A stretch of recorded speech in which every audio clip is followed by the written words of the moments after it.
Greetings, Phantomaniacs, and welcome to the newest unboxing here on the Needless Things YouTube channel. It is once again Monster Monday, and we are taking a look at the, well, not really the newest, because she and Mikey came out at pretty much the same time, but one of the newest releases from the Teenage Mutant Ninja Turtles X Universal Monsters mashup series from NECA, and this is April O'Neil as the Bride of Frankenstein Ultimate Action Figure.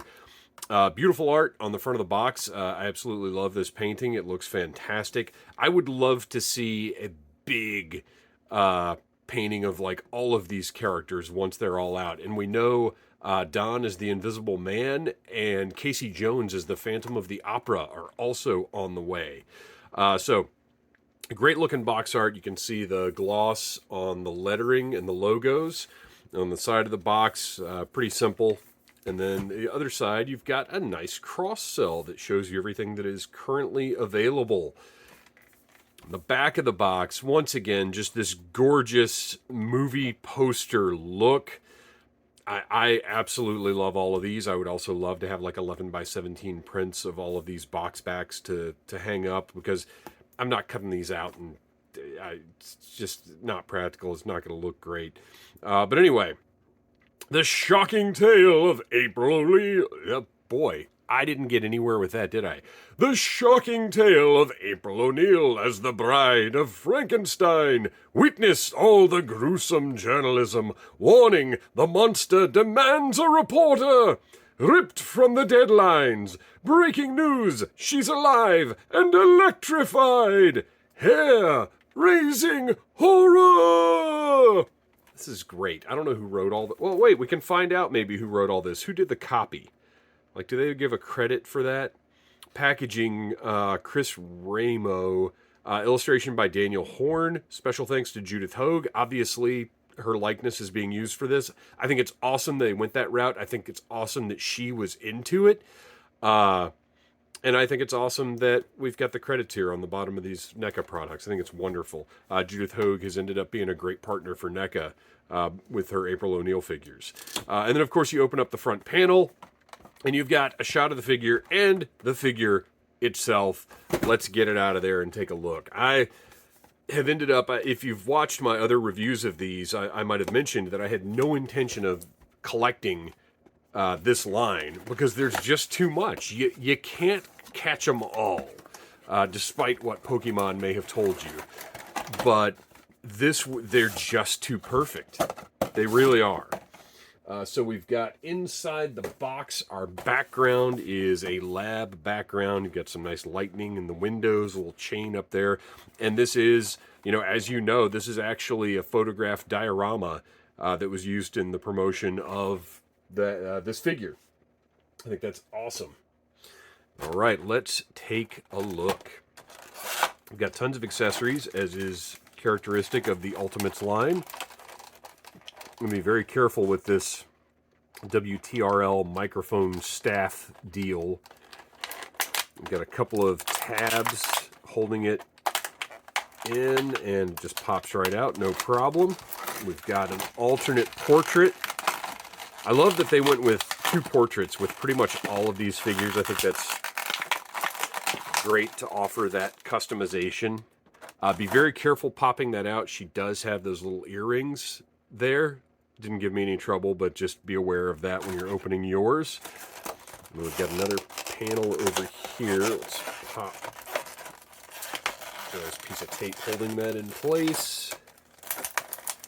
Oh, whoa! I did not notice those mice in the promotional stuff. I've said it before. I don't look too closely. Once I've decided, oh, this is something I want to buy, I just don't look too closely at promotional stuff, because I want to have this unboxing experience. I want to enjoy, seeing everything that's in here kind of for the first time, and really just getting that delight of, oh my gosh, look, there are straight up like Reanimator style mutant mice included with this. I like seeing that and being surprised by it, rather than just examining every little detail and not getting the fun of the unboxing.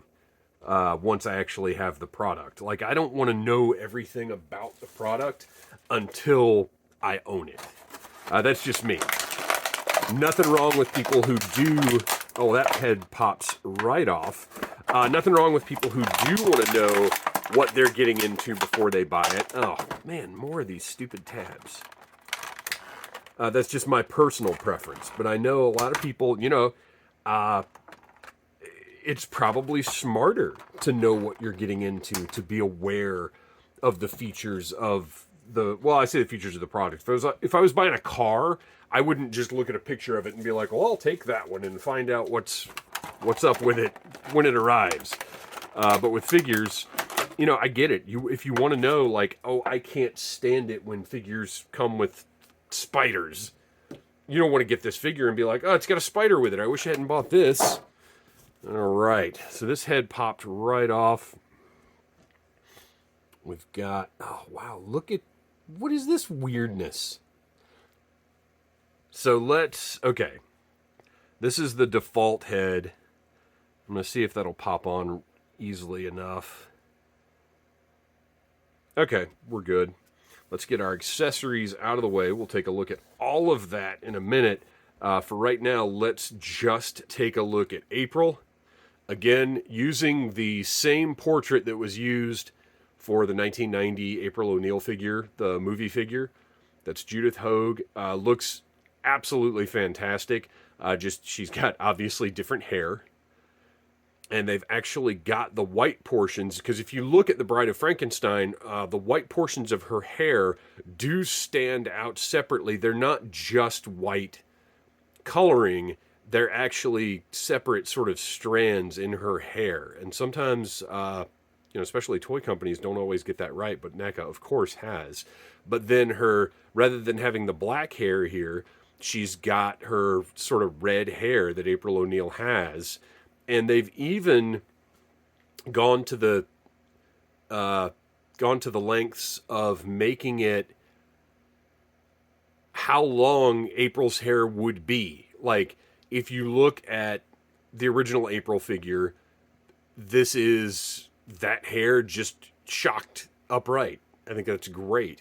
You can see all of the stitching and everything on her neck. Those earrings that I pointed out before, those are separate little pieces. And they're not too rigid, so you shouldn't have to worry too much about them snapping off or anything. Her makeup looks great. The blue lips, the eyes, just everything. The paint is immaculate on this figure. And then whatever's going on here, plugged into her neck, and then going back down here into her back with, by the way, the yellow April O'Neil sort of signature color, but a torn and tattered trench coat.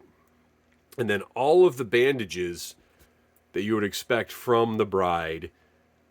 And I gotta wonder if... I don't think they can share parts here either. Maybe the upper arms, because the Bride should be fully bandaged, like when they eventually do the standard Bride of Frankenstein in their Universal Monsters line. I was kind of looking at this, trying to figure out if they could share some parts, but really I don't think there's much here. Maybe those upper arms. I'm trying to figure out if this vest is laid over a chest or if this torso is all one piece. It appears the torso is all one piece. And look at the stitching. Look at the detail on her vest. All of the different textures in there, that stitching that they've got, and then the bandages underneath, and she's got the little bugs crawling all over her, which again is a hallmark of the Ninja Turtles line. The original Ninja Turtles. Look at this. This is almost like Leatherface looking. The texture and the paint on her jacket, it could almost be like kind of a human flesh kind of thing, but it's got that yellow tint. But these bugs crawling all over, the original Ninja Turtles line from Playmates, that was often a sculpted detail in some of the other characters, is they would just have random bugs on them, like Muckman or I think Mondo Gecko's got a bug or two somewhere. It's a hallmark of the line, and I love that they've incorporated it here. So articulation-wise, she's got sort of standard shoulders, no bicep swivel, but there is the elbow swivel here. All these joints are bending pretty nicely. The wrist, fortunately, NECA has now incorporated that pivot. So it's not just the pegged wrist anymore. It's a swivel and a pivot. Everything feels really good. I'm not worried about breaking any of these joints. They're moving nicely. They don't feel stuck. Everything feels good. The skirt, if you'll notice, has that slit right there to accommodate the articulation a little bit, and it is a very soft plastic. The bandages, the stitching, everything. A little bit of coloration-wise, a little reminiscent of parts of Sally from Nightmare Before Christmas, but also just kind of standard undead color. You know, that sea green, sickly color. The knees, they've gone with the same articulation that's on the regular April. That just, I'm just not a fan of these knees. And I don't know what the answer is because I know they want that double jointed knee on there, but it's just not a great look. But fortunately, on this one, unlike the April figure, she doesn't have hose on, or she doesn't have the paint to come off of that joint like it did on the April figure. Which reminds me, I've got the Farmhouse April and Casey that I have not opened up yet. And these knees are bending really nicely. Everything works well there. And as you can probably tell, there is a swivel at the top of that knee joint. So you might think, oh, well, how many action poses? She's not Spider-Man, but you've got a pretty good range of motion here in April. I think they've done a really nice job of giving you some flexibility with your figure's flexibility. And then look at those. Look at the shoes. How interesting and creative are those shoes? The big, thick Frankenstein-like soles, but the open-toed with the painted toes. And this is the standard modern ankle articulation, which I'm glad to see. But how great is that footwear? That's fantastic. She is fiendish and fashion forward. This figure is fantastic. I was not initially, as much as I am a fan of Bride of Frankenstein, really a bit more so than Frankenstein, I wasn't as excited about this one because she is still just a human, whereas the turtles are creatures and they're giving them universal monster aspects. April is still basically just a human figure, but there's so much detail. They've done so much nice with making her creepy and weird and fit in with the turtles. This is wonderful. So let's take a look at some of the stuff that she came with. First, we have an alternate portrait with...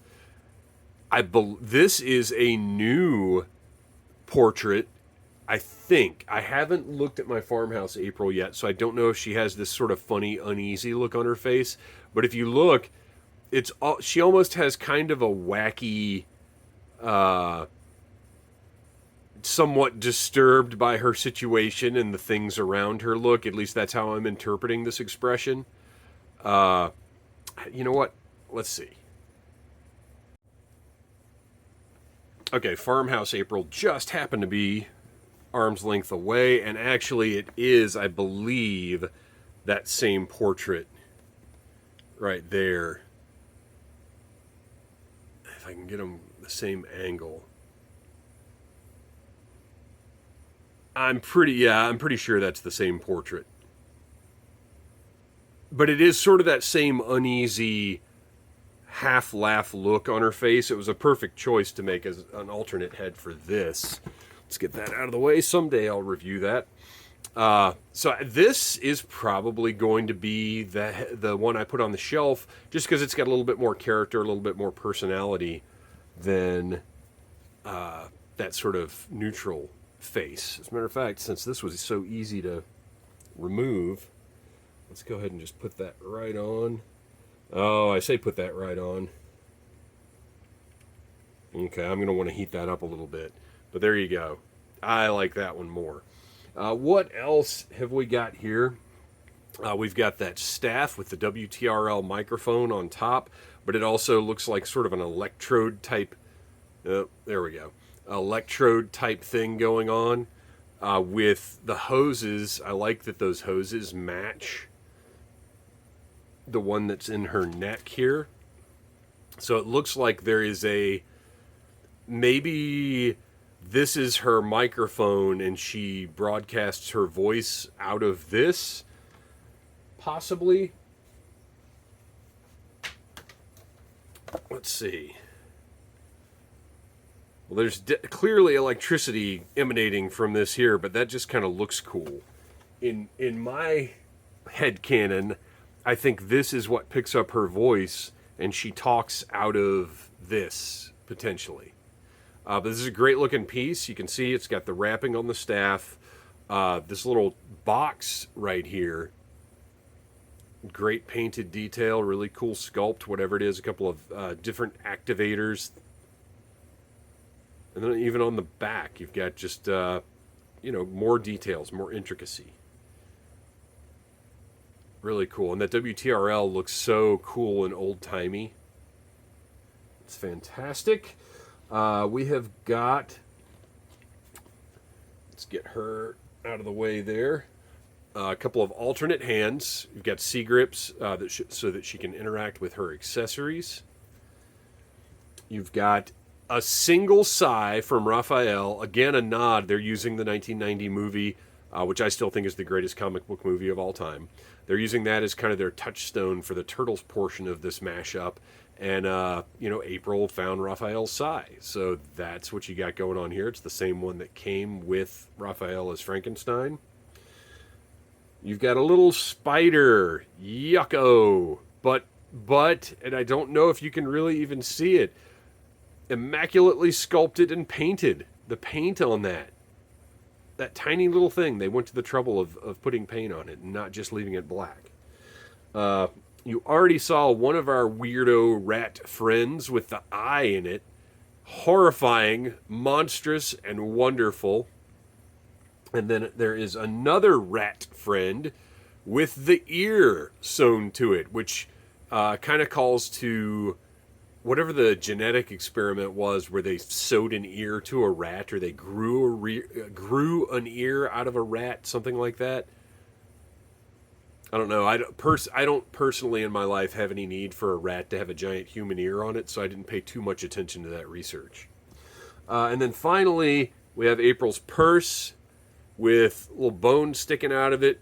It's all locked up and secure, and then an actual nice chain rather than a standard strap on that. And you can see, again, just all of that stitching, all of the detail that NECA puts in this stuff, just going the extra mile to really make everything just fantastic. This is why I pay the money I do for the NECA products. This is why I couldn't resist. I couldn't say no to this absolutely incredible Bride of Frankenstein. Well, and this whole line of toys, actually. I just knew once I saw the first one, I couldn't pass them up. I had to have them on the shelf. And I have made room for these on my shelves. So I'm just going to find a nice little pose for her here. Don't know what it's going to end up being. Oh, and I do want to have her holding that staff. So there you go. Another fantastic figure from this incredible inspirational line of just pieces of art. This April O'Neil is wonderful. NECA's great. Judith Hogue is great for being a part of this project. And you guys are great for watching these videos. Please like, subscribe, share, tell your friends about Needless Things. And remember, October 31st, because you got us to 1,000 subscribers, the tour of my glow-in-the-dark collection is on the way. Thanks for watching, you guys. Until next time. Smash that like button if you like Needless Things.